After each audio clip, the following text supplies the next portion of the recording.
Congratulations. Una muna, ano itong abangan natin, November 21. Ito po ang concert namin, Icon Concert. Kasama ko po si Glock9 at si Rico Blanco. It's on November 21, 2014. For tickets, sa mga taong gusto pong makaalam kung saan yung tickets, just call Ticketnet at 911-555. Yan parang naghahabol tayo kasi wedding muna this December. Parang sunod-sunod yung, Feb po, February. sunod-sunod na yung project natin. Tama ba? Hinahabol mo na ba? Ano po ako para po akong langgam. Maaga po ako nagprepara, hindi po ako nakakara. The moment po na nag-propose po siya, the next day napuyat po ako para maghanap ng lahat ng pegs na gusto ko. Para kung anong gusto kong itsura ng wedding. Kaya sobrang relax po ako na bride. Wala po akong stress, katulad ng sinasabi ng iba na mangangarag ka na ganito.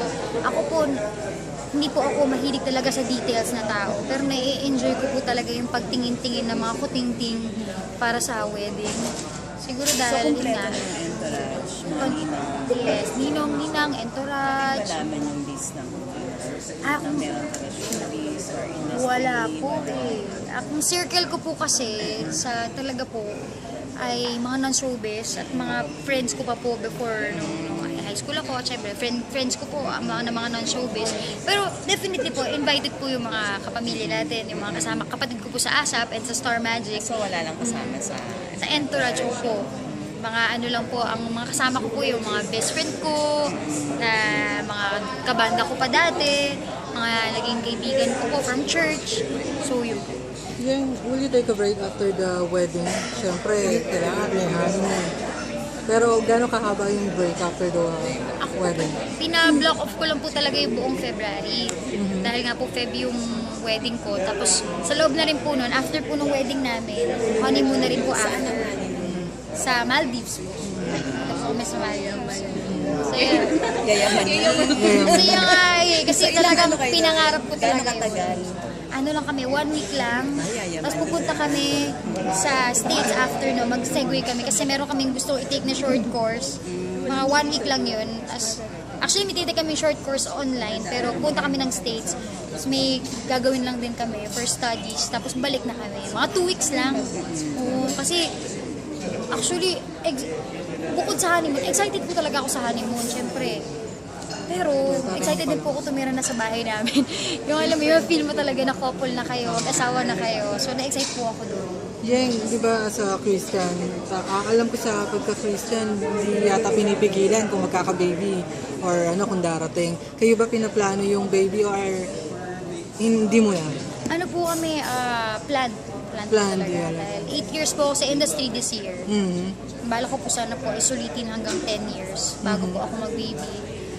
I just Okay really naman. wanna honor din po my manager. Okay naman sa kanya, sa Yes, sister. Oo naman po. Sobrang okay po siya sa ganon. Dahil hindi naman po kasi kami typical o ideal na couple na friends muna saka naging mag-boyfriend. Kasi po, ginulat po ako niyan eh. Crush ko po siya, tapos bigla niya na lang ako niligawan. Kaya parang, hindi na kami naging friends. So, nung ngayon po kami nagiging talagang magkaibigan. Ako po ay talagang in love na in love. Pero masaya naman po ako na nagiging super close na friends kaming dalawa. Ngayon. So yung, ko lang yung yung kasi sa poster, parang napaka-revealing yung nando. So nagulat kami na Ano halakulang pa. Joke lang. Opo, dito sa likod. Actually po, meron po akong bando niyan. In-edit na lang po. Kasi po nung shoot, nahihiya ako. So, in-edit na lang po yan ng aming photographer. Sabi lang, edit na lang. Kasi, seryoso ba to? Seryoso ba to? kala namin start na yun ang pagiging. Ng pagiging bolster ko pa siya. Dating. Hindi, ano lang po yan. Fashion lang naman po.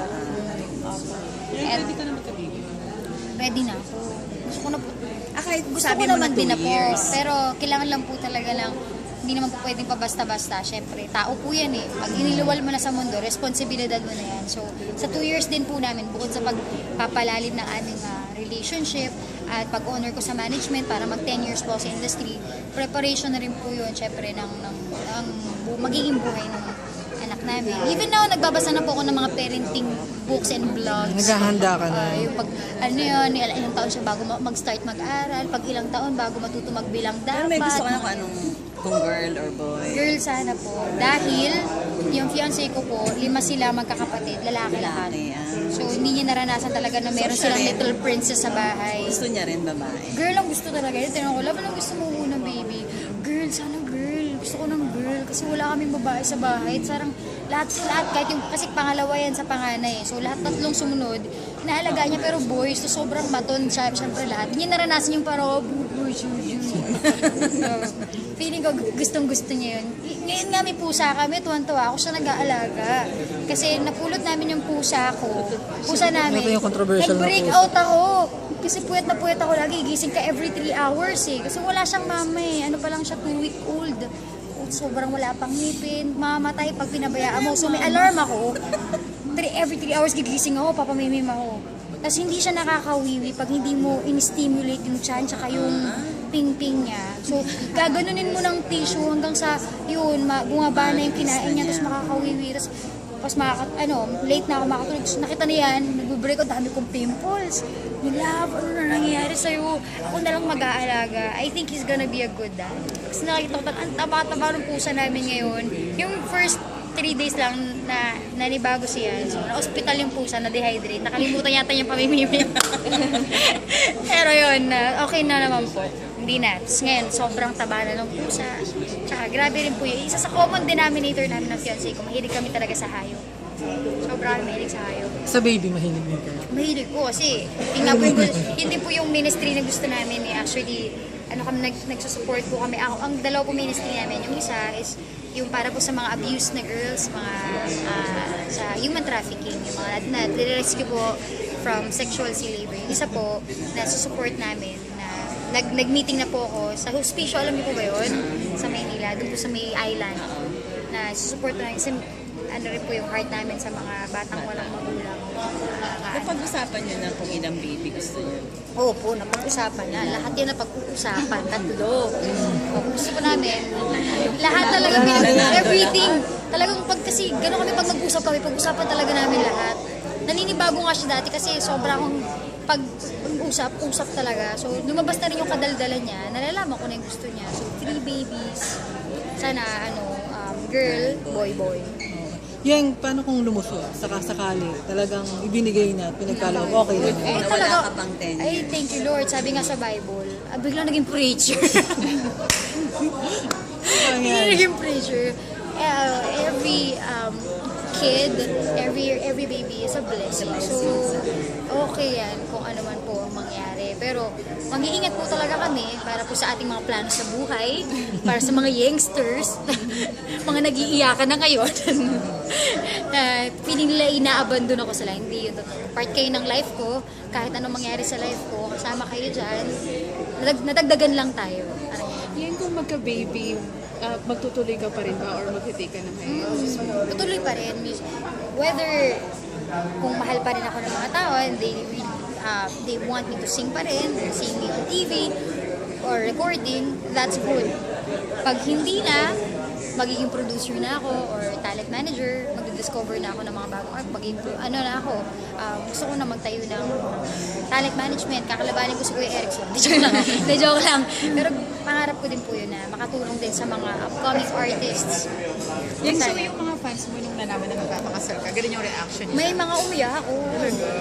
Pag magkikita kami, kasi lagi nandyan mga youngsters, pag makikita ko, ipapanggap kong masaya. Pero, ano sila, ate, gano'n. Kunyari ako, huwag ka, titignan ko yung status mo sa Twitter. Kala mo hindi ako nag-observe. Umiyak sila dahil alam iba niyo po mo na yung- yung music industry. Or Feeling nila, baka tumigil na si ate, or parang alam niyo po, yung mga typical na selos. Parang, ay, hindi na ako niya si ate yung, hindi ako niya si Yeng sa akin. Parang, may ganun yung mga ano. And I understand that. Siyempre, 8 years na sumusuporta sa'yo. Baon yan, inihipon yan, pambili ng album mo, tsaka para makapunta ng concert mo. As in, gagawa yan ng mga extra shorts sa bahay just para i-approve ng parents nila. They invested talaga emotions and their heart talaga sa akin. So I understand kung ano man yung emotion na pinagdadaanan ng mga taga-suporta ko. Sobrang ko naintindihan yun. Pero ang pinaka-gusto kong ma-assure sa kanila, na mahal ko sila. And when I'm doing something like my music, I'm not just thinking about whatever, di ba? Parang sobrang laking part nila sa ginagawa ko. And I won't stop making music. Hanggat mahal niyo pa ako, I will still be here and perform, write songs, and sing for all of you. So meron kang mga fears about your career now that you're getting married? No, wala akong